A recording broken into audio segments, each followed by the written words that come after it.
तो मेरे दोस्त अब तो पत्रकारों को भी नहीं छोड़ रहे, तो जनता बेचारी क्या करे, वो कैसे बोलें? कपड़े उतार कर, पहली बार शायद हुआ होगा।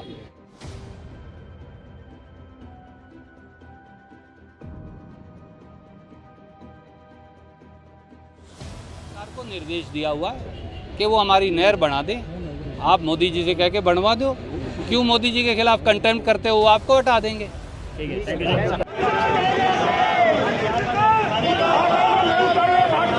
प्रॉपर्टी डीलर्स के साथ बैठकर जो बड़े बड़े बारात घर हैं उनमें फंक्शन करने से कुछ नहीं होता।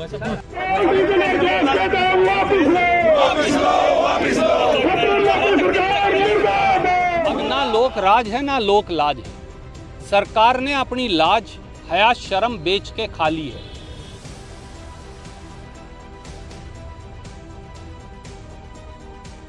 भाजपा और लोकदल की सरकार में चौटाला जी जब मुख्यमंत्री थे तो काल कोठड़ी में 18 पत्रकारों को बंद किया था। मैं उनका वकील था, मैं जमानत करवा के लाया था।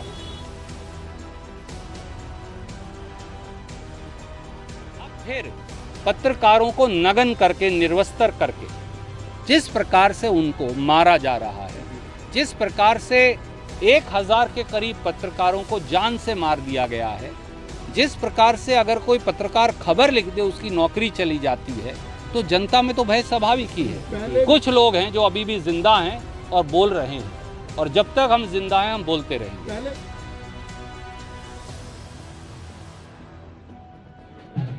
डायन महंगाई ने हरियाणा और देश की जनता को पूरी तरह से लूट लिया है।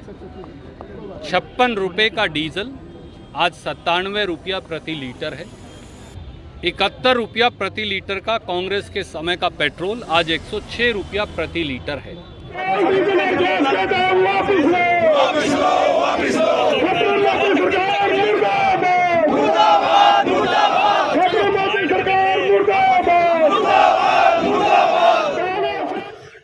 तो अगला क्या डलवाएगा और कैसे अपनी रोटी खाएगा?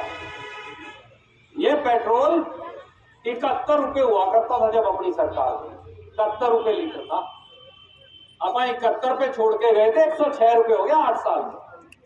कितने रुपए बढ़ा दिए? 106 में से 71 घटा हो गया, 35 रुपये लीटर बढ़ा दिया। 71 रुपये में छोड़ के गए थे, 35 रुपये तो बढ़ा दिया। डीजल 56 रुपये पे छोड़ के गए थे, आज 97 रुपये। कितना हुआ जी? कितना बढ़ा? 41 रुपया डीजल बढ़ा दिया। कच्चा तेल $130 प्रति बैरल होता था। ये अखबार वालों के लिए बता रहा हूं, अपने को कुछ नहीं गिनती गांठी आती। आज के दिन 108 और 110 है। 8 साल की एवरेज लगाओ जो खरीदी है तो $35 है। उसके हिसाब से क्यों जी, एक दिन में थोड़ी खरीद दिया। 8 साल में ये 20 भी रहा, 15 भी रहा, 18 भी रहा, 50 भी रहा, 60 भी रहा। आज महंगा टेम्परेरी, तो सारी औसत लगाओ तो 40 भी नहीं बनती। तो $40 वाला तेल अपने को मिलना चाहिए 1920 रुपए में, पेट्रोल और डीजल, और मिलने लग रहा है 106 और 97 रुपए लीटर में। और खाद का जो करता है, डीएपी बढ़ा दिया, एनपीके खाद बढ़ा दी, यूरिया बढ़ाएंगे, मेरे से लिखवा के ले लिए, यूरिया भी बढ़ाएंगे। और केवल इतनी बात नहीं है, यहां तक भी सीमित नहीं। मेरी बहन जो चक्रा बेलन ले रही थी, सुशीला शर्मा प्रधान हमारी, ये गलत नहीं ले रही। आप मुझे बताओ, 400 रुपए का गैस का सिलेंडर था जब सोनिया गांधी और सरदार मनमोहन सिंह की सरकार थी, 400 रुपए का होता था। लिंक नहर का पानी जब हरियाणा का गठन हुआ तो पंजाब रीऑर्गेनाइजेशन एक्ट के बाद उसके तहत हरियाणा को मिला था। जब पंजाब ने उसको चुनौती दी तो इंदिरा जी के नेतृत्व में एक 3 पक्षीय समझौता हुआ 1980-81 में। फिर हमें वो पानी मिल गया। पंजाब ने वो फैसला मानने से इनकार कर दिया।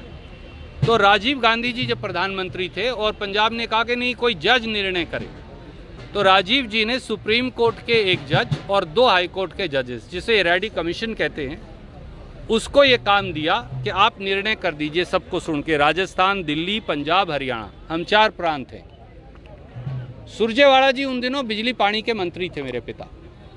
वो नानी पालकी वाला को हरियाणा का वकील बनाकर लाए। हम अफ़गानिस्तान से नक्शे लेकर आए और हमने ये साबित कर दिया कि हम बेसिन, रिवर बेसिन स्टेट हैं। आपको पता है अंतर्राष्ट्रीय पॉलिसी ये है कि अगर किसी नदी की ब्रांच किसी ज़मीन से जाती है तो उन सबको उस पानी का अख्तियार है। तो हमने ये साबित कर दिया पुराने नक्शों के आधार पर। वो फैसला सुप्रीम कोर्ट में गया, हमने फिर केस लड़ा, वहाँ भी हम जीत गए।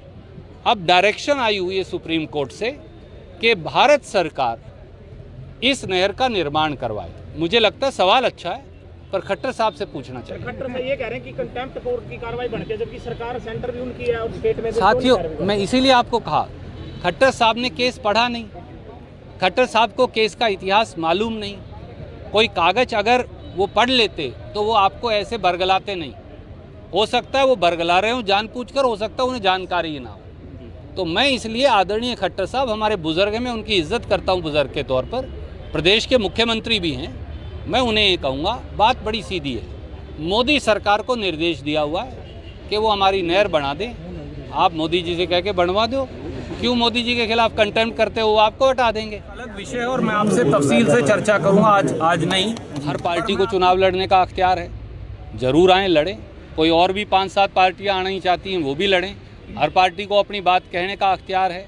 परंतु ये तो देखिए कि जब जनता के ऊपर समस्या थी तो खड़ा कौन था, कौन वो व्यक्ति, कौन वो समूह, कौन वो राजनीतिक दल है जो 2 साल तक किसान, मजदूर, आड़ती, दुकानदार, गरीब के साथ बॉर्डर पे खड़ा रहा।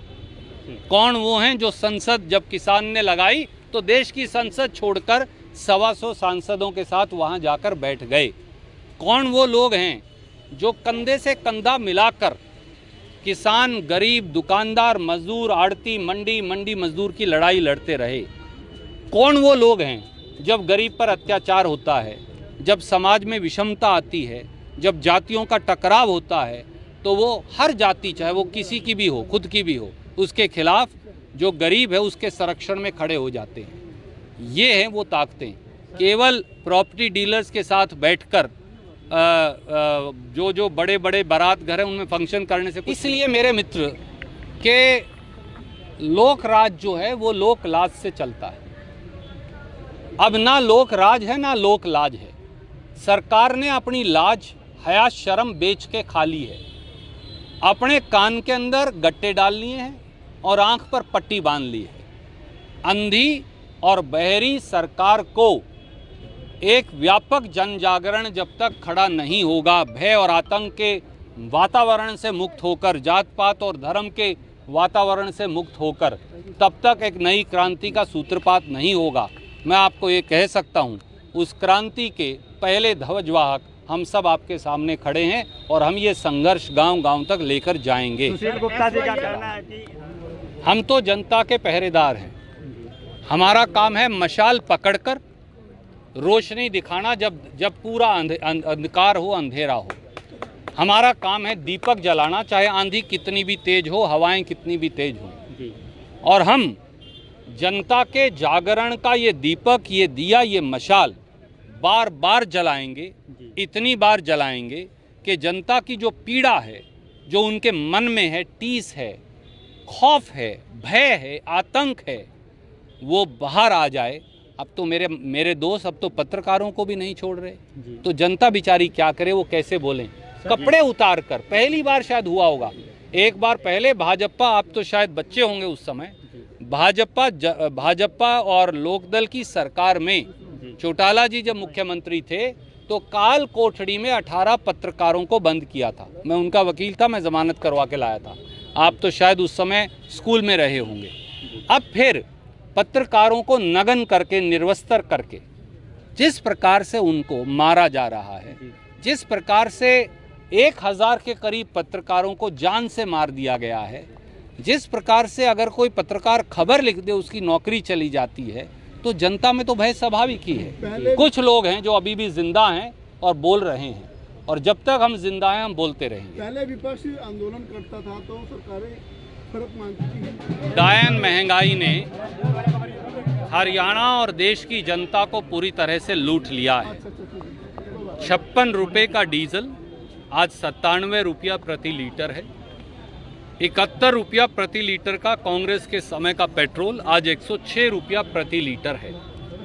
400 रुपये का गैस सिलेंडर जो हम बेचते थे हमारी बहनों को, आज वो 1000 रुपये को छू रहा है। 800 दवाइयों के दाम बढ़ा दिए, 10% टोल टैक्स बढ़ा दिया, सीएनजी के दाम लगभग 80 रुपया प्रति किलो हो गया, पाइप नेचुरल गैस के दाम 6 रुपये बढ़ा दिए। हर रोज़ सुबह महंगाई का गुड मॉर्निंग गिफ्ट, अच्छे दिनों का गिफ्ट भारतीय जनता पार्टी की सरकार देती है। 80 पैसे से 1 रुपया प्रति लीटर पेट्रोल और डीजल के दाम बढ़ाकर, कभी सीएनजी के दाम बढ़ाकर, कभी गैस के दाम बढ़ाकर।